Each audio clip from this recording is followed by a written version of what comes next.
my journey from background to icon.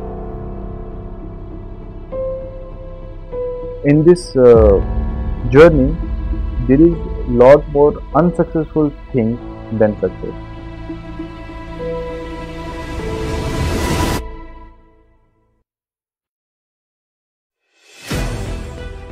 मैं belong करता हूँ आसाम से, नॉर्थ ईस्ट से। फर्स्ट ऑफ ऑल मेरे वहाँ पे डांसिंग सिंगिंग का कल्चर को बहुत रेस्पेक्ट किया जाता है। हमारे वहाँ पे कल्चर ही इस तरीके का है, तो हम बचपन से ही इन चीज़ों में इन्वॉल्व थे। बट कभी पैशनेटली इसको प्रोफेशनली लेके जाने का मैंने कभी सोचा नहीं था, बिकॉज मैं एक आर्मी फैमिली से बिलोंग करता हूँ, मिडिल क्लास फैमिली से। तो हमारे यहाँ पे यही होता है कि जब आप 12th कर लेते हो उसके बाद आपको आर्मी में जाना है या आसम राइफल्स में जाना है। मदर और मेरे फादर ने हमेशा कहते थे कि कुछ अलग करना लाइफ में, एक ही लाइफ है, तो वो भी कहीं ना कहीं मेरे दिमाग में रहता था। मेरी जो सिस्टर थी वो मेरे से पहले डांस फील्ड में थी और वो वहाँ पे काफ़ी फेमस थी, सब उसे जानते थे। इनफैक्ट मुझे उसके नाम से जानते थे कि ये रेशमा का भाई है। तो मुझे ऐसा लगा कि थोड़ा जेलिसी भी हुआ और साथ ही साथ ये भी हुआ कि नहीं यार, मतलब कुछ तो बात है कि यार डांस करना चाहिए। फिर मेरी सिस्टर मुझे वीडियोस दिखाती थी, डांस के शोज़ आते थे टीवी पे, वो सब दिखाती थी। तो वो सब देख के मैं इंस्पायर हुआ। स्पेशली मैं सब कहूँ तो मेरी दीदी से इंस्पायर हुआ और मैं इस फील्ड में आया, उन्होंने मुझे सबसे पहले सिखाया। बट फिर भी इस लाइन पे आना मेरे लिए डिफ़िकल्ट था, बिकॉज हमारे फैमिली वाले सब मानेंगे नहीं मानेंगे, बिकॉज मैं घर पे इकलौता लड़का हूँ। तो ये रिस्पॉन्सिबिलिटी बनता था मुझे कि आगे जाके मुझे अपने फैमिली को सिक्योर करना है और मैं कैसे उनको कन्विंस कर पाऊँगा कि मैं ये फील्ड में आऊँ या ना आऊँ। आफ्टर 10th करने के बाद में मैंने 11th और 12th के लिए मैं गुवाहाटी गया और वहाँ पे मैं एक स्कूल में पढ़ाई कर रहा था। और तब डांस वहाँ पे कल्चर कॉम्पिटिशन्स होते थे, तो मैं पार्टिसिपेट करने लगा। और फिर मुझे टीचर्स ने भी बहुत इस फील्ड में आने के लिए सपोर्ट किया, उन्होंने पसंद किया। और मुझे अभी भी याद है, एक बार मैं परफॉर्म कर रहा था, प्रिंसिपल को दिखा रहा था और प्रिंसिपल ने मुझे रूम पे बुलाया और उन्होंने कहा कि प्रवेश, लाइफ में कभी डांस ट्राई करना। मतलब किसी टीचर और किसी प्रिंसिपल से ये चीज़ सुनना मेरे लिए उस टाइम पे बहुत बड़ी बात थी। और वो चीज़ मेरे दिमाग में बैठ गई कि चलो लाइफ एक ही लाइफ है, एक बार तो ट्राई करना है कि यार कुछ भी करके मुंबई जाना है और इस फील्ड में आना है। मेरे हर बर्थडे में जैसे ऐसा होता है कि मम्मी पूछती है कि क्या गिफ्ट चाहिए, तो मैंने बोल दिया कि मुझे इस बार का जो गिफ्ट है वो मुझे चाहिए, मुंबई जाना है। तो सब लोग शांत, कोई कुछ बोल नहीं रहा। तो 3-4 दिन मेरा बर्थडे भी ख़त्म हो गया, कोई कुछ बात भी नहीं कर रहा था। फिर दीदी से मम्मी ने डिस्कस किया, दीदी ने भी सपोर्ट किया कि ये कर रहा है, अच्छा कर रहा है, इसको आई थिंक हमें एक बार ट्राई करने देना चाहिए। तो वैसे उन्होंने ये जो मुंबई आना मेरा एक बर्थडे गिफ्ट था मेरे लिए, और उस वजह से मैं यहाँ पे मुंबई आ पाया। अब जो मेरी जर्नी थी मुंबई यानी आसाम से मुंबई का, तो उसके लिए मुझे परमिशन तो मिल गया था। और तब मेरे दिमाग में ये था कि यार मैं जाऊँगा, और मैंने इतना ही सोच के गया था कि 2-3 साल सीखूँगा अच्छे से इस फील्ड में, और अगर कुछ नहीं हुआ तो मैं आऊँगा वापस और एक स्टूडियो ओपन करूँगा और उसको रन करूँगा। उसके बाद हम मुंबई गए, और मुंबई जाने के बाद जब फर्स्ट टाइम हम वहाँ पे लोकमान्य तिलक स्टेशन LTT पे जब हम उतरे, तो हम पूरे ब्लैंक थे। मेरी मॉम, मेरी सिस्टर और मेरा एक गांव से भैया थे जो मुझे ड्रॉप करने के लिए आए थे। हमारे कोई कॉन्टेक्ट्स ही नहीं थे मुंबई में, और हम ऐसे ही आ गए थे। अभी भी वो चीज़ मैं सोचता हूँ तो सबसे पहली बात ये सोचा कि मेरी मॉम कितनी स्ट्रांग थी, बिकॉज हम सब तो बच्चे ही थे और वो इतने बड़ी सिटी पे वो खुद भी पहली बार आ रही थी। तो अब जब सोचता हूँ यार उतना हिम्मत होना उस टाइम पे, ये भी कहीं ना कहीं मुझे हेल्प करता है। कभी लाइफ में प्रॉब्लम्स आती है तो ये सब चीज़ें सोचता हूँ। तो यहाँ पे आने के बाद में सबसे पहले हम शाम को पहुँचे थे, तो हमने कहा कि चलो होटल्स ले लेते हैं। फिर हम लोगों ने एक टैक्सी ड्राइवर को पकड़े, उनको कहा कि कोई भी होटल में लेके जाओ। उसने कुछ 4-5 राउंड घुमाए, और तो हम हमारे पैसे भी लूट रहे थे, जा रहे थे होटल्स में भी पैसे लूट रहे थे, समझ में नहीं आती कितना किसको देना है, बस जा रहे थे।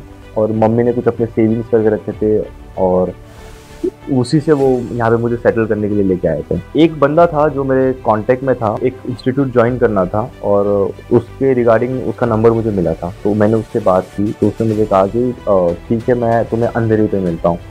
और मुझे ये नहीं पता कि अंधेरी कहाँ पे है। हम लोग रुके थे LTT पे। तो मैंने कहा कि चलो ठीक है। नेक्स्ट डे मैंने मम्मी को बोला कि चलो अंधेरी चलते मिलते हैं। जब वो अंधेरी गई मिलने के लिए तो वो बंदा मुझे मिला नहीं वहाँ पर। फिर हम वेट कर रहे हैं कि अभी क्या करें। फिर तब मम्मी ने मुझे एक चीज़ कहा कि चलो ये सब तो ठीक है, कि रुकना कहाँ पे है।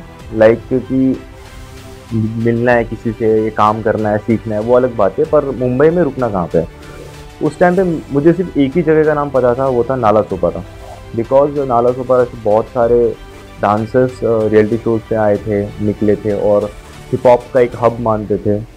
और मुझे ऐसी जगह पे रहना था जहाँ पे कंपटीशन हो, जहाँ पे ऐसा हो कि मतलब मेरे से कई ज़्यादा अच्छा। ऑब्वियसली बात है उस टाइम पे मेरे से सब जगह बहुत अच्छे थे, बट मेरे दिमाग में ये था कि नाला सोपारा सबसे टफेस्ट डांसर्स वहाँ पे रहेंगे, तो मुझे वहीं पे रहना है ताकि मैं उनको देखूँ और वहाँ पे अपना नाम कर पाऊँ, सीख पाऊँ और कर पाऊँ। तो जब हम नाला सोपारा के लिए गए, अब ये भी नहीं पता था कि नाला सोपारा में जाके कहाँ पे रहेंगे, क्योंकि पीजी का कुछ पता नहीं था और रूम्स का कुछ आइडिया नहीं था कि मुंबई में रूम कैसे क्या लेते हैं, क्या होता है। सो हम एक टैक्सी पे निकले। बट कहते हैं ना कि अगर आप सच्चे मन से चाहोगे तो कोई ना कोई आपको ज़रूर मदद करता है आपकी जर्नी पे। तो मेरा जो फर्स्ट हेल्प किया था वो था वो टैक्सी ड्राइवर, जब उन्होंने मुझे देखा कि मैं बहुत मायूस बैठा हुआ था और उन्होंने मुझे पूछा कि बेटा क्या करने आए हो, तो मैंने उनको कहा कि अंकल मैं डांस करता हूँ और मैं इसी चीज़ के लिए यहाँ पे आया, कुछ बनने के लिए। तो उन्होंने फिर बातों बातों में बोला कि तुम लोग इतने अपसेट क्यों हो। तो मैं उनको फिर बताई कि ये प्रॉब्लम हुआ, जिससे मिलने आए थे वो नहीं मिला और पता नहीं हमें कहाँ जाना है, क्या करना है। तो वो अंकल ने उसी दिन पे हमारे लिए रूम अरेंज कर दिया जहाँ पे मैं रहा। और मतलब एक रेंट पे रूम मुझे मिल गया वहाँ पे और सेटल कर दिया। एक ही दिन में उन्होंने सेटल कर दिया। तो हमारा जो हेडेक था मेन कि रहना कहाँ पे है, वो सॉर्ट हो गया था। बोलते ना कि अगर आप अच्छा काम करोगे तो अच्छी चीज़ आपके साथ होती है। तो ये एक अच्छी चीज़ हुई मुंबई पे इतना कुछ होने के बाद में। ये रुकने का जो ठिकाना था, छत्र था, वो हमें मिल गया। फिर यहाँ पे रुका। अब उसके बाद में ये होता है कि अब डांस में क्या करना है, कैसे जाना है। तो मैं पहले ना क्लासेस सर्च कर रहा था कि कहाँ पे जाके सीखूँ, क्योंकि जिस क्लास के लिए मैं आया था वो क्लासेस बंद हो चुकी थी और मुझे उसका कुछ आइडिया नहीं था। उस टाइम पे सोशल मीडिया पे उतने हाइप में नहीं थे कि हमें पता चले कि क्या चल रहा है क्या नहीं चल रहा है। वो क्लासेस थी नहीं, तो मैंने कोई और क्लासेस ज्वाइन की। फिर वहाँ पे गया, ट्रेनिंग करना चालू किया। बट वहाँ पे वही नॉर्मल जो क्लासेस में जो डांस होती है वैसे ही चल रहा था और वो सब चीज़ मुझे पहले से भी आता था। मेरे लिए कुछ नया वैसा था नहीं। फिर मैंने कहा कि यार इतना करके तो कुछ होगा नहीं। और तो मैं देख रहा था कि इनके बीच में मैं दिखूंगा भी या नहीं दिखूंगा। इतने डांसर अच्छे शूज़ पहन के आ रहे हैं, अच्छे कपड़े हैं, सब कुछ है। और मैं उस टाइम पे मेरे शूज़ तो फटे हुए थे मोस्टली, जो भी अच्छे तो थे नहीं थे उस टाइम पे। जितना था पहले घर वालों ने दिया उसको ही मैं चला रहा था और 1 साल 1.5 साल निकल गया था। तो फिर मैंने ऑडिशन दिया। तो जैसे ऑडिशन दिया उन्होंने डांस देखा, तो जो असिस्टेंट्स थे उनको डांस अच्छा लगा। बट क्या होता है हर एक ग्रुप में एक चीज़ होती है कि अगर आप अच्छा करते हो तो वहाँ पर नेपोटिज्म होता है। डांसिंग में भी होता है ये बात, क्योंकि मेरे साथ हुआ इसलिए मैं बोल रहा हूँ। किसी के साथ अगर नहीं हुआ रहेगा तो वो अलग बात है, बट मेरे साथ हुआ इसलिए वो लोग मुझे पुश नहीं करते थे। तो मैं 10 दिन रिहर्सल पर रहा। उन्होंने मुझे कहा कि आपको इतना पेमेंट मिलेगा और एक शो करना है। दादर में शो था। तो मैंने कहा कि पैसा मिल रहा है, शो करूँगा, कितना भी नहीं रिहर्सल है। तो वो रिहर्सल जाने के लिए भी तकरीबन 5 किलोमीटर आई गेस, स्टेशन से 4 या 5 किलोमीटर का डिस्टेंस था। तो वहाँ पर मुझे शेयरिंग का, बस का कुछ आइडिया नहीं था। मैं पैदल जाता था। अपने ग्रुप में से एक डांसर था, उसने देखा कि मैं पैदल आ रहा हूँ उसने, तो फिर नेक्स्ट 3-4 दिन बाद से फिर उसने कहा कि मैं तुझे बाइक से पिक करता हूँ, क्योंकि मेरे पास पैसे नहीं होते थे उस टाइम पे। तो मैं ट्रैवलिंग बचाने के लिए मैं पैदल जाता था उतना दूर और 7-8 घंटे का रिहर्सल करके वापस पैदल आता था। जैसे रियलिटी शोज में भी होता है ना कि लोग अपनी प्रॉब्लम से जर्नी बताते हैं, होते हम बोलते हैं कि कॉन्सेप्ट है क्या है, बट लाइफ में प्रॉब्लम हर किसी के होते हैं। कोई बोलता है कोई नहीं बोलता है। तो आज मुझे मौका मिला है पूरा कि अपने जो भी जर्नी के हर एक पार्ट, क्योंकि मैं ये नहीं बताना चाहता कि अवार्ड्स कैसे मिले लाइफ में, इंडिया को कैसे रिप्रेजेंट किया, ये तो आधे से ज़्यादा लोग को पता है। बट मैं ये बताना चाहता हूँ कि इससे पहले कितने रिजेक्शन मिले हैं मुझे, कितनी बार मैं गिरा हूँ और कितनी बार मैं उठा हूँ। तो अगर कुछ सीखना है तो आप उससे सीखो। मतलब अवार्ड्स और ये सब कोई भी लेके आ सकता है मेरे हिसाब से, अगर आप मेहनत कंटिन्यू करोगे तो लेके आ सकते हैं। वहाँ पे एक शो करने गया और सडनली शो से एक दिन पहले मुझे कहते हैं कि आप शो पे फिट नहीं हो रहे। तो मैंने लिटरली वो मैम के पास गया, हाथ पाँव जोड़े और मैंने कहा कि मैम मैं 8-10 दिन से रिहर्सल कर रहा हूँ, मैं इतना पैदल आके जा रहा हूँ, एटलीस्ट मुझे एक गाने में तो रखिए, मुझे भले पूरे गाने में मत रखिए, जो भी पेमेंट थोड़ा बहुत मुझे दे दीजिए। तो मैम ने वो सुन के उन्होंने मुझे कहा कि ठीक है आप आ जाओ। ये एक गाने में उन्होंने रखा, छोटा सा ही पार्ट था 1 मिनट का। वैसा वैसे शो की स्टार्टिंग हुई और उसके बाद फिर मैं बैकग्राउंड में करते गया। तो फिर मैं अंधेरे में जाकर ऑडिशन देता था। तो मेरा पैटर्न ये रहता था कि सुबह उठता था, मैं अपना रिहर्सल करता था, एक बैग लेता था, उसमें पानी का बोतल और केले मिलते बनाना, तो वो लेके मैं निकल जाता था। और फिर मैं अंधेरे में जाके देखता था कि कहाँ पे क्या ऑडिशन चल रहा है। मैं बस खड़े रहता था कि जहाँ पे डांसरों की भीड़ गई, मैं वहाँ पे पूछता था कि यहाँ पे ऑडिशन चल रहा है, तो कोई बोलता है हाँ, कोई बोलता है ना। तो ऑडिशन देते गया, रिजेक्ट होते गया, देते गया, रिजेक्ट होते गया। तो ये सारी चीज़ें चलती गई, बहुत टाइम तक चलती गई। लाइक ये ऐसा नहीं कि 1-2 दिन की बात नहीं, ये 6 मंथ 7 मंथ ये मेरी लाइफ में चली। इसके साथ साथ फिर मैंने ये देखा कि कुछ हो नहीं रहा है, तो मैंने जॉब ज्वाइन किया। मैं कॉल सेंटर में भी मैंने जॉब के लिए मैंने काम किया। फिर वहाँ से भी मुझे पेमेंट्स मिले नहीं, वो भी मुझे मैंने छोड़ना पड़ा, सुबह 10 से लेकर शाम को 6 बजे तक। तो मैंने काफ़ी सारे काम किए हैं, मतलब ऐसा नहीं कि मैंने सिर्फ डांस के ही काम किए, उसके अलावा भी मैंने बहुत सारे काम स्टार्टिंग में किए। डांस में तो बहुत बाद में सेटल हुआ। फिर बैकग्राउंड डांसिंग में मुझे मौका मिला। एक ग्रुप था, उन्होंने जिस ग्रुप में मैं पहली बार गया था, उस ग्रुप के कुछ लोग कम हो गए थे, तो उन्होंने मुझे ऑफ़र किया। मैंने वहाँ पे काम किया और वहाँ पे मैं 6 में एज अ असिस्टेंट मैंने स्टार्ट किया, as a background dancing plus assistant. करते करते करते 1 साल 1.5 साल निकल गया। फिर उसी के थ्रू एक लाइफ में एक टर्निंग पॉइंट, एक ब्रेक आया कि इंडिया को रिप्रेजेंट करना है, और वो भी यूरोप में। तो जब उन्होंने कहा कि हाँ हम लोग को जाना है, तो मेरा ये रिएक्शन था कि यार मतलब क्या बना रहे हैं, मतलब यहाँ पे मतलब एक तो मेरे पास पैन कार्ड नहीं है, मैं इंडिया के बाहर कैसे जाऊँगा, मैं ये सोच रहा था। क्योंकि उस टाइम पे मेरे पास पैन कार्ड भी बराबर से नहीं था, मैं एक कोई गांव पंचायत का आईडी लेके घूमता था, वो कोई एयरपोर्ट में चल जाते थे कहीं कहीं पे। तो उन्होंने कहा कि नहीं, पासपोर्ट वो गवर्नमेंट बना के देगी, वाइट पासपोर्ट, और उसका आपको ट्रैवल करना है। तो मैंने कहा कि यार गवर्नमेंट ओलंपिक प्लेयर्स को देती है, समझ में आता है, हमें क्यों देंगे। तो मुझे ऐसा था कि चलो ठीक है, हाँ बोल देते, करते, एटलीस्ट 2 महीने प्रैक्टिस से सीख लेंगे। नहीं गए तो नहीं गए, तो मेरे दिमाग में था ही नहीं कि मैं जाऊँगा, तो मैंने खाली प्रैक्टिस के लिए मैंने हाँ बोल दी। प्रैक्टिस करने लगे, और ये हमने किया था Indian council for cultural relation, ICCR, और 2013 में। जैसे ही दिन पास में आते गए, अब उस टाइम पे क्या होता था, जून जुलाई में मुंबई की बारिश बहुत खतरनाक होती थी, लेकिन हमारा रिहर्सल ऐसा था कि हमें रिहर्सल पे जाना ही पड़ता था। तो मुझे याद है कि मैं एक बैग लेके हाथ में इतना इतना पानी रहता था कमर तक, और वैसे मैं ट्रैवल करता था स्टेशन, वहाँ पे जाके मैं चेंज करता था कपड़े, रिहर्सल हॉल पे जाता था, 10 घंटे की प्रैक्टिस, वो 10 घंटे उस कपड़े को मैं ऊपर सुखाने में डाल देता था जो भीगा हुआ है, फिर वो पहनो और वही पहन के वापस से आओ। ऐसे मैंने 1.5 महीने निकाले, और मुझे बीमारी भी हो गई, जॉन्डिस भी हो गया उस टाइम पे, वो सब पानी की वजह से। बट फिर भी यहाँ पे एक पॉइंट है कि पैशन है ना, वो कभी कम नहीं हुआ, चाहे वो ना किसी बीमारी से कम हुआ, ना किसी स्ट्रगल से कम हुआ। डांस के लिए तब भी उतना पैशनेट था, आज भी उतना पैशनेट हो, और शायद आगे भी उतना पैशनेट रहूँगा, क्योंकि मुझे रहना है। तो स्ट्रगल मुझे लाइफ टाइम करना। जब टिकट हाथ में आई और हमने साइन किया हुआ था, जब पासपोर्ट वगैरह हाथ में आए, तब यकीन हुआ कि हाँ हम सच में जा रहे हैं।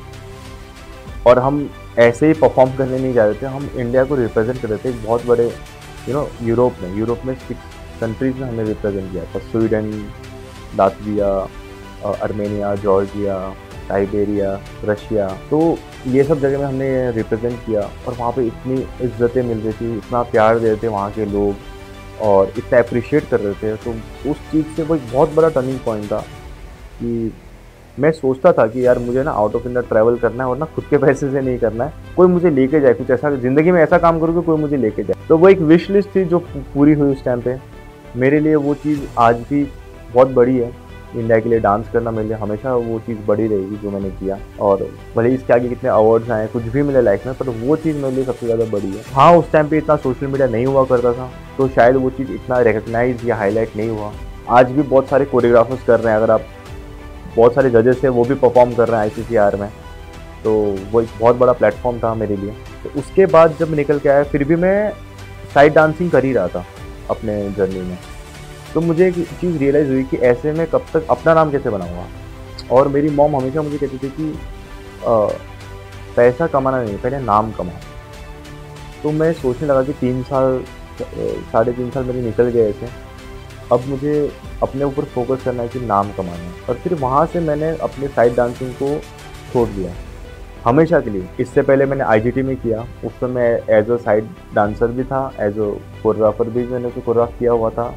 एक दो एक्ट किया हुआ था मैंने फोटोग्राफी आईजीडी में सीजन 5 में, बट उसके बाद मेरे को ऐसा हो कि नहीं, अब इंडिविजुअली आगे बढ़ना है, मतलब अब टाइम आ गया कि तुम खुद का नाम एस्टेब्लिश करो अपने जगह। बट ये करना इतना आसान नहीं होता, ये बोलने के लिए आसान होता है कि ये करना है, बिकॉज मेरा बैकग्राउंड इतना स्ट्रांग नहीं है कि वो मुझे साल 2 साल खिला पिला के रखेंगे और सब हो जाएगा। सब हार्डवर्क करते हैं। अब मैंने ये लाइन चूज़ किया तो मेरे लिए काफ़ी ज़्यादा डिफिकल्ट है। फिर मैंने जब स्टार्ट किया तो मैं वापस से ज़ीरो हो गया, अब वापस से ब्लैंक, क्योंकि साइड डांसिंग करना नहीं है जहाँ से इनकम आती थी, वो नहीं करना है, इंडिविजुअली नाम कमाना है। और मैं उस टाइम पे, मुझे अभी भी याद है कि सुबह 9 बजे से लेकर रात को 9 बजे तक मैं रिहर्सल हॉल पर रहता था, प्रैक्टिस करता था, नींद आए वहीं सो जाता था। थोड़े बहुत क्लासेस लेते थे कि थोड़ा बहुत इनकम रहना चाहिए ताकि हम खा पी के ब्रेड बटर के लिए तो सबको करना ही पड़ता है, तो मैंने भी क्लासेस थोड़े बहुत चलाए। उसके बाद मेरा था कि वर्कशॉप, तो उस टाइम पे वर्कशॉप्स भी इतने नहीं हुआ करते थे, बहुत कम लोग करते थे। तो मैं उस टाइम पे अलग अलग सिटीज़ पे वर्कशॉप करने लगा, चाहे वो शिमला हो, गुवाहाटी हो या कोलकाता हो। शायद ही ऐसा कोई सिटी रहेगा जहाँ पे मैंने शायद नहीं किया रहेगा, कुछ बचे हैं अभी भी, 4-5 सिटी बचे होंगे पूरे इंडिया में। वहाँ से मुझे थोड़ा सा फेम मिला, लोग थोड़े से जानने लगे। फिर वैसे मैंने स्टार्ट किया, फिर मैं इवेंट इंडस्ट्रीज़ में भी आया जहाँ पे मैं इवेंट फोटोग्राफी करता था, और चाहे वो हर तरीके के इवेंट को मैं डिज़ाइन करने लगा। तो उस टाइम पे मैं असिस्टेंट भी था, क्योंकि मैं उस टाइम पे इस चीज़ में बिगिनर था। इस तरीके से एक बैकग्राउंड डांसर से बैकग्राउंड डांसिंग करके फिर उसको स्टॉप करके फिर एज अ कोरियोग्राफर स्टेब्लिश करने को मैं जा रहा था, जो मेरे लिए लाइक ऐसा होगा कि 0 to 10 अगेन 0 to स्टार्ट होता था। तो मुझे ऐसा लगता है कि लाइफ में अगर हम रिस्क ना लेना तो लाइफ में कुछ हो नहीं सकता है, तो रिस्क लेना बहुत ज़रूरी है।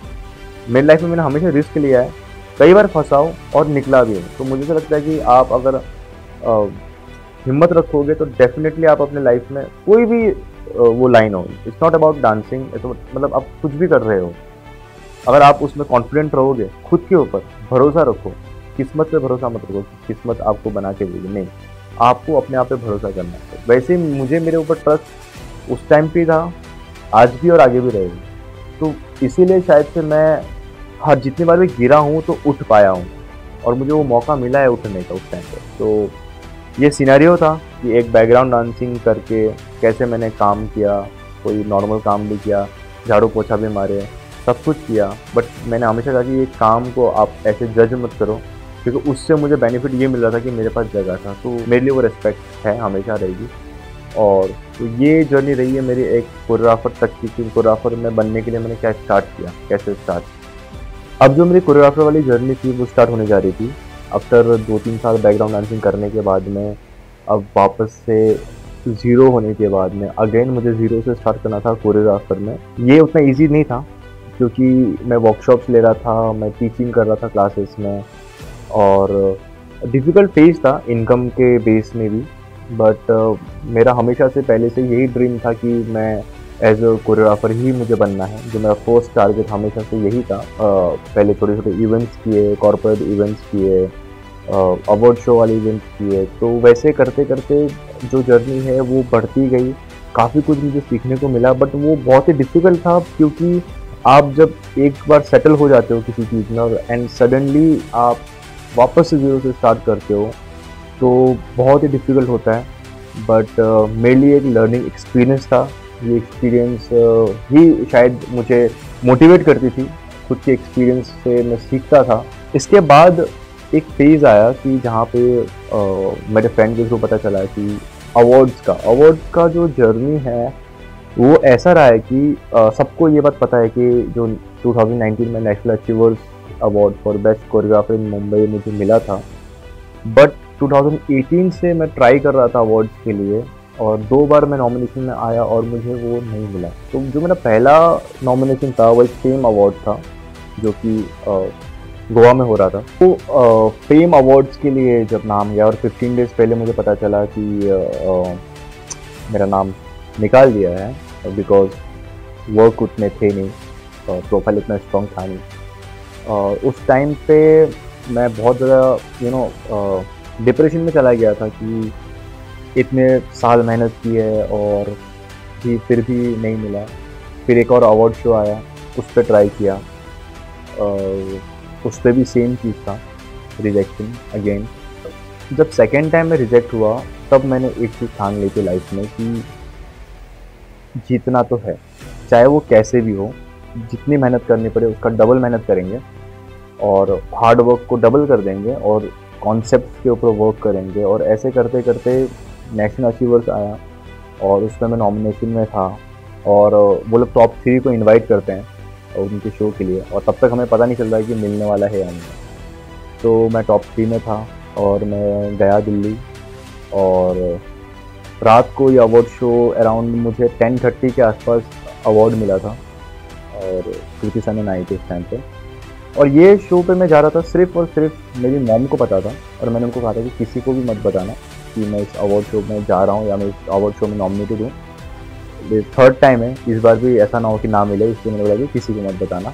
जैसे स्टेज से नीचे उतरा और मैंने मॉम को फ़ोन किया, मॉम मुझे अवार्ड मिल गया है। तो मेरी मम्मी ने वो एक बात कही थी और वो बात मुझे आज तक याद है और पूरी ज़िंदगी याद रहेगी। उन्होंने मुझे कुछ कॉन्ग्रेचुलेशन या बेस्ट विशेस नहीं दिए थे, उन्होंने मुझे कहा था कि कुछ मिले तो घमंड मत करना और कुछ ना मिले तो सुसाइड मत करना। और ये चीज़ मैंने अपने लाइफ में तब से लेके अब हर मेरी जर्नी मैंने अप्लाई कर दिया है कि चाहे कुछ मिले या ना मिले, हार्डवर्क नहीं रुकना चाहिए। मैं आपको एक बात बताना चाहता हूँ कि हार्डवर्क ना कभी फेल नहीं होता, टाइम लगता है, हर एक चीज़ का एक टाइम होता है, लगता है कुछ कमियाँ होती है जो हमें ढूंढना पड़ता है। और हमेशा एक बात याद रखना कि the different thing about you is you. तो अपने आप पे वो बिलीव रखो और हार्डवर्क करो, लाइफ मौका ज़रूर देती है। फिर 2020 में 2 अवार्ड्स मिले थे, अवार्ड्स ऑफ एक्सीलेंस और style icon award 2020 for best choreographer in event industry. Awards के कारण काम बहुत सारी चीज़ सामने से आ रहे थे जो मेरे लिए प्लस पॉइंट था। फिर आता है लॉकडाउन और लॉकडाउन में तो लाइक सबके लिए ही ऐसा हो गया था कि एक ड्रॉबैक था और बहुत ज़्यादा सब स्पेशली जो इवेंट इंडस्ट्री से बिलोंग करते हैं या जो बॉलीवुड से बिलोंग करते हैं या जो हमारी फील्ड से बिलोंग करते हैं आर्टिस्ट, उनकी लाइफ तो बहुत ही ज़्यादा डिफिकल्टी, क्योंकि हमारा जो काम होता है वो क्राउड में ही होता है। तो शुरुआत के तो 1-2 महीने लाइक मैं जा रहा था, नॉर्मली जा रहा था, बट उसके बाद ऐसा हो गया कि काम ही नहीं है और हम क्या करें समझ नहीं आ रहा था, किसी से हम सलाह ले नहीं सकते थे। और मेरे घर वाले भी मुझे कॉल करके बुला रहे थे, मम्मी कह रही थी कि आ जाओ वापस चले जाना, हम कुछ ना कुछ देख लेंगे, वापस भी जा सकते हैं। तो मुझे अभी भी याद है मेरा टिकट्स भी हो रखे थे जून में और मैंने डिसाइड किया था कि मैं जाऊंगा और 2-3-4 महीने बाद में वापस आ जाऊंगा। बट फिर मैंने सोचा कि एक दिन बैठ के कि मैं यहाँ पे वापस जाने के लिए आया ही नहीं। तो मैंने कहा कि अगर ये फेज़ मेरे लिए आई है तो मैं इसको डील करूँगा इसके साथ में। और मैंने अपने टिकट्स कैंसिल किए और मैंने मना कर दिया मम्मी को भी कि मैं नहीं आऊँगा, अब जो भी होगा देखा जाएगा। उसके बाद मैं इस चीज़ से निकलने के लिए मैंने वापस से डांस ही किया। मैं प्रैक्टिस करता था, वीडियोस बनाता था और वैसे ही मैं मेरा पूरा लॉकडाउन निकलते गया और कब निकल गया मुझे पता ही नहीं चला। जैसे लॉकडाउन ख़त्म हुआ वैसे काम स्टार्ट हो गया, सारी चीज़ें लाइन पे आ गई। तो मुझे ऐसा लगता है कि आपको पॉजिटिव रहना बहुत ज़रूरी है अपनी लाइफ में। आप अगर कोई चीज़ को आप अगर लालच ही आप करना है तो वो हार्ड वर्क पे करो, ये नहीं कि बहुत सारा पैसा चाहे बंगला गाड़ी वो सब आ जाता है। अगर आप हार्ड वर्क अपने टैलेंट पे, अपने स्किल पे ज़्यादा करोगे तो वो सारी चीज़ ही आ जाएंगी। तो मैं जितने भी लोग हैं मैं उनको सिर्फ ये सारी चीज़ इसलिए बता रहा हूँ कि आप ये मत देखो कि चलो ठीक है इनको ये अवार्ड मिला, वो अवार्ड मिला, वो सब ठीक है, लेकिन उसके पीछे जितने लाइफ में मैंने अपना टाइम दिया है अपने डांस को, जितना मैंने हार्डवर्क किया है, मेरे लिए वो बहुत ज़्यादा मायने रखता है। शायद उसी वजह से आज ये सारी चीज़ें मुझे सामने से आ रही है। एक शो भी मैंने अभी रिसेंटली जज किया जो हिस्ट्री चैनल पे आया था, मैट फॉर स्टेज, उसमें मैं जज था। तो वो शो मैंने किया, वो शो अभी भी चल रहा है, अभी वाइल्ड कार्ड शुरू होने वाले हैं। दिस इज़ द सीन कि आप जितना ज़्यादा हार्डवर्क करोगे और अपने आर्ट के साथ ट्रू रहोगे तो वो आपको डेफिनेटली रिजल्ट कभी ना कभी ज़रूर देता है। ये नहीं कि आप सोचोगे कि मैंने 10 साल मैंने किए, मैंने 5 साल मुझे क्यों नहीं मिला। हम अगर एक एक्सपेक्टेशन लेके चलेंगे अपने आर्ट फॉर्म से तो नहीं होगा। आप आर्ट फॉर्म से एक्सपेक्टेशन ये रखो कि आप उस आर्ट फॉर्म में अच्छा करो। एक कहावत है कि ज़िंदगी में सब कुछ मिल जाएगा तो फिर ख्वाहिश किस चीज़ की करोगे। सो राजीव गांधी अवार्ड से पहले मेरे लाइफ में एक ऐसा हादसा हुआ जो मैं कभी भूल नहीं सकता। एंड दिसंबर का टाइम था, अभी 2021 में। सब कुछ सही जा रहा था, काम सही चल रहा था, मैं बिज़ी था एंड सडनली मेरी मॉम की तबीयत ख़राब हो जाती है और उसके कुछ ही दिनों में वो एक्सपायर हो जाती है।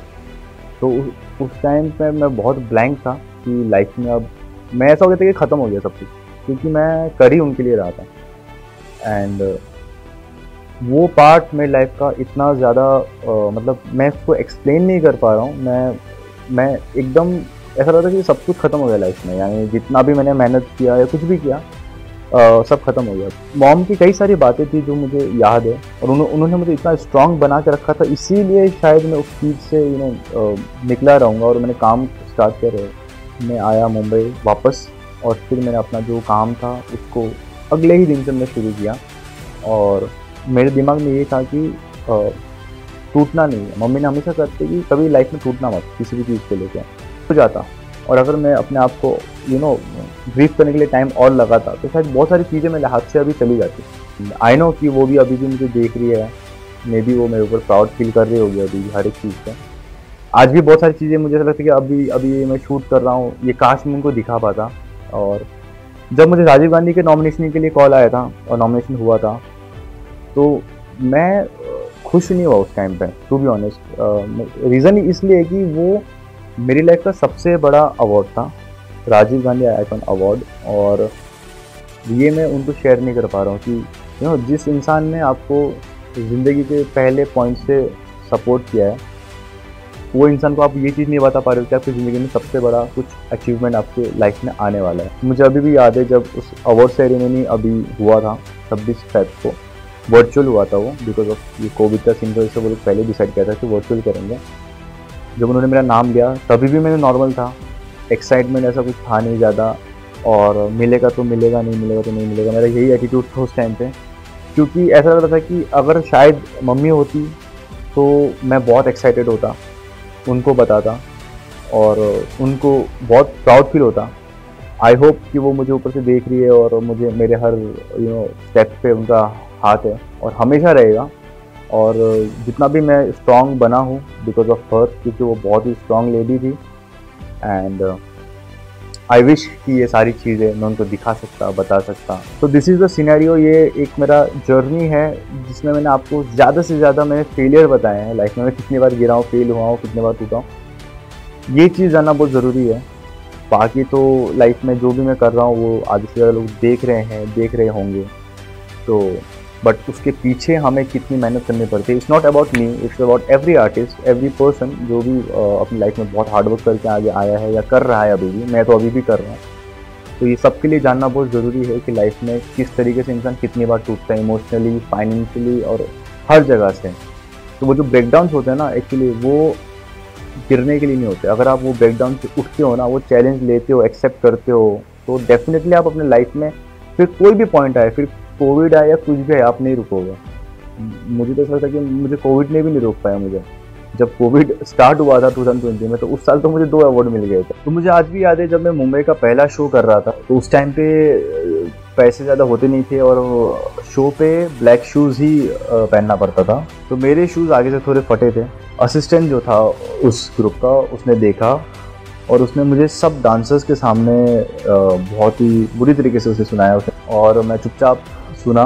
तब बुरा लगा था, बट आफ्टर 3 इयर्स मैं उसी ही टाइम पे, यानी उसी डेट पे वहाँ पे एज अ गेस्ट आया था, चीफ गेस्ट आया था। सो जब मैं कोरियोग्राफी कर रहा था उस टाइम पे इवेंट्स और ये सब चीज़ तो मैं करता ही था। उसके साथ ही साथ फिर मैंने स्टार्ट किया कोलैबोरेशन करना। काफ़ी सारे सेलिब्रिटीज़ के साथ मैंने कोलैबोरेशन किया, उनको सिखाया। एंड वो भी एक अलग तरीके का एक्सपीरियंस है, क्योंकि हर किसी का, क्योंकि एज अ कोरियोग्राफर आपको पता होना चाहिए कि आप हर किसी को कैसे डांस करा सकते हो। और तो उस तरीके से मैंने कोलैबोरेशंस किया। काफ़ी सारे सेलिब्रिटीज़ हैं, उनके साथ मैंने कोलैब किया हुआ है, वीडियोस भी हैं, सिखाया हुआ भी है। काफ़ी प्रोजेक्ट्स पेंडिंग भी है। काफ़ी सारे वीडियोस हम करने वाले हैं जो शायद कभी उनके टाइम की वजह से या मेरे टाइम की वजह से वो मैच नहीं हो पा रहा है, बट डेफिनेटली इन फ्यूचर आपको बहुत सारे वीडियोस दिखेंगे और बहुत अलग अलग लोगों के साथ देखेंगे। और दे आर वेरी टैलेंटेड। वो भी उनके साथ भी करता हूँ तो मुझे बहुत कुछ सीखने को मिलता है। वो लोग कितना डेडिकेटेड रहते हैं और सीखते हैं अच्छे से, कितना पॉजिटिव रहते हैं। तो दिस इज़ द सीन कि आप कहीं भी जाओ लाइफ में, किसी से भी मिलो, अगर आपको कोई चीज़ सीखने को मिलती है तो आप डेफिनेटली सीखो। मैं सिखाता भी हूँ और सीख भी लेता हूँ उसी चक्कर में। हमने वीडियोस कोलैब किए हैं, जस्टीन है, उसके बाद नेहा मारदा है, और रश्मि गुप्ता है, लेखा प्रजापति है, और शर्मा सिस्टर्स जो है, तो इनके साथ भी काम किया है, इनको टीच किया डांसिंग में। एंड वो सब लोग बहुत ही ज़्यादा टैलेंटेड हैं अपने फील्ड में, और वो लोग उतनी लगन के साथ सीखते हैं और मज़ा आता है, क्योंकि ये सब चीज़ भी आपको नॉलेज लेना चाहिए एज अ कोरियोग्राफर, कि आप एक आर्टिस्ट को कैसे हैंडल करते हो, कैसे टीच करते हो, कैसे उनके तरीके से उनको सिखाते हो जो उनमें अच्छा लगे, ताकि इन फ्यूचर आपको कभी कोई गाना करने का मौका मिले या कुछ भी प्रोजेक्ट ऐसे मिले जिसमें आर्टिस्ट इन्वॉल्व हो, तो आप उनके ही तरीके से उनको सिखाइए ताकि वो अच्छे से दिखे वीडियो पे। मेरा मोटिव क्या है फ्यूचर में, तो मैं हमेशा से टारगेट मेरा यही है कि एज अ कोरियोग्राफर स्टेब्लिश होना है लाइफ में, और अभी मैं उसी ही पाथ में हूँ, क्योंकि मुझे ऐसा लगता है कि मैं सीखता सबसे हूँ। लाइक चाहे जितने भी इंस्पिरेशन हो, मेरे भी बहुत सारे इंस्पिरेशन रहे हैं, तो मैं सीखता सबसे हूँ, लेकिन मैं अपने रास्ते से अकेला ही चलना चाहता हूँ। जहाँ तक भी चलूँ वो मेरा रास्ता बने, ऐसा नहीं कि मैं किसी और के रास्ते में चलूँ और उनके पीछे ही रहूँ। सीखना है सब जगह से, लेकिन अपना रास्ता खुद ही बनाना है, और जहाँ तक भी बने, भले वो छोटा ही जर्नी क्यों ना रहे, पर वो तुम्हारा खुद का रहेगा। कल को कोई तुम्हें ये नहीं बोल सकेगा कि तुम इसके या उसके भरोसे में वो जगह पे आए, तुम खुद के भरोसे में वहाँ पे आए। रिगार्डिंग आज के डांसर्स के लिए टिप्स जो मुझे मेरे तरफ से देना है, वैसे तो बहुत कुछ बोलना चाहता हूँ मैं उनको, क्योंकि आजकल क्या हो रहा है ना, ये जो ज़माना है वो रील्स, टिकटॉक और इसका ज़माना है। मैं खुद भी बनाता हूँ, ऐसा नहीं कि नहीं बनाता हूँ, बट स्किल के ऊपर वर्क करना चाहिए सारे डांसर को। स्किल के ऊपर आप हार्ड वर्क करो। ऐसा नहीं कि आपने 15 सेकंड का वीडियो बनाने से लाइफ में उसके आगे की ज़िंदगी बहुत अलग होती है। आजकल के डांसर्स में एक प्रॉब्लम होती है, सबको फेमस होना है, सब फेमस होने के लिए यही चीज़ें कर रहे हैं, क्योंकि रॉन्ग। आप अगर दिमाग में ये लेके चलोगे ना कि मुझे लाइफ में सिर्फ फेमस होना है, टू बी ऑनेस्ट अगर आप फेमस भी हो जाओगे ना तो बहुत कम वक्त के लिए होगे। तो आप दिमाग में ये चलो कि अगर मैं डांस कर रहा हूँ या कर रही हूँ, या कोई भी चीज़ कर रहे हो आप, उसमें आप अपना बेस्ट दो, उसके ऊपर मेहनत करो, क्योंकि उससे आपकी रोजी रोटी चलने वाली है। आज आप 15 सेकंड का रील बनाओगे, जो मैं वो 15 सेकंड की बात कर रहा हूँ जो क्रिंज बनाते हैं, वैसे वो क्रिंज वाले भी बहुत फेमस हो रहे हैं, तो मैं वो 15 सेकंड की बात कर रहा हूँ जो लोग बहुत नॉर्मल सिंपल बना के छोड़ देते हैं, जिसमें ना स्किल का कोई मतलब होता है। ऐसे भी आर्टिस्ट हैं हमारे इंडिया में जो 15 सेकंड में पूरा फाड़ देते हैं। तो या तो ऐसा बनाओ रील कि 15 सेकंड छोड़ दो, मस्ती मजाक चलता है, सब हम भी बनाते हैं, हम भी बहुत सारे रील्स टाइम पास में बनाते हैं, बट इसका मतलब ये नहीं कि मेरा काम वो नहीं है। मेरा काम मेन मोटिव ये है कि मुझे एज ए कोरियोग्राफर बनना है, मुझे लाइफ में और सीखना है और काम करना है, बड़े काम करना है। ऐसे नहीं कि हम 15 सेकंड बना के फेमस होने के लिए काम नहीं करना सिर्फ। और मैंने आज तक अपनी ज़िंदगी में एक बात है कि फेमस होने की सोच के मैंने कुछ किया नहीं है, चाहे वो कुछ भी काम हो, चाहे वो इंडिया को रिप्रेजेंट करना हो, चाहे वो कोई रियलिटी शो कोरियोग्राफ करना हो, चाहे वो अवार्ड्स हो, ये सब आए हैं, ये सब आए हैं। मैंने कभी भी इन सब के लिए काम नहीं किया कि मैं काम अच्छा करूँगा तो मुझे अवार्ड मिल जाएगा या ऐसा होगा वैसा होगा, ऐसा कुछ नहीं। आपको मौके सामने से आता है, अगर आप अपना काम अच्छा करोगे तो आपको मौके सामने से आएंगे। Just true to your art, work on your skill, and मैंने पहले ही उसमें एक बात कही थी, the different thing about you is you. जो आप करते हो, जो आप हो, वैसा दुनिया में दूसरा कोई नहीं है। आपसे अच्छा कोई होगा, आपसे बुरा कोई होगा, बट वैसा नहीं होगा। तो आप ऑलरेडी यूनिक हो, बस आपको क्या है ना, खुद को पहचानने की ज़रूरत है। मैं बहुत सारे ऐसे डांसर्स हैं जिनसे मैं मिला भी नहीं हूँ और हमारी बहुत बातें होती है, और मैं उनको गाइड करता हूँ अभी भी, चाहे वो इंस्टाग्राम में हो, चाहे वो कॉल्स पे हो। मैं बताता हूँ सबसे ईजी काम इस वक्त दुनिया में फेमस होना है। कुछ भी फालतू के वीडियोस बनाओ, आप फेमस हो जाओगे डेफिनेटली। तो ऐसा काम क्यों करना है, थोड़ा टाइम लगाओ, उस पर मेहनत करो और फिर फेमस अपने आप हो जाओगे। तो just be your self, create something new, something unique, और लर्न। फर्स्ट थिंग, सीखो, क्योंकि अमिताभ बच्चन जी ने भी अपने एक शो पे कहा ये बात कि सीखना ख़त्म तो जीतना ख़त्म। अगर आज तुमने ये सोच लिया कि तुमने ज़िंदगी में बहुत कुछ कर लिया या तुम्हें सब मिल गया, तुम सुपीरियर हो, कल से तुम्हारा गिरना चालू हो जाएगा। तो सबसे पहले तो ऑल द बेस्ट एवरीवन, जितने भी आर्टिस्ट हैं जो स्ट्रगल कर रहे हैं, मैं भी स्ट्रगलर ही हूँ।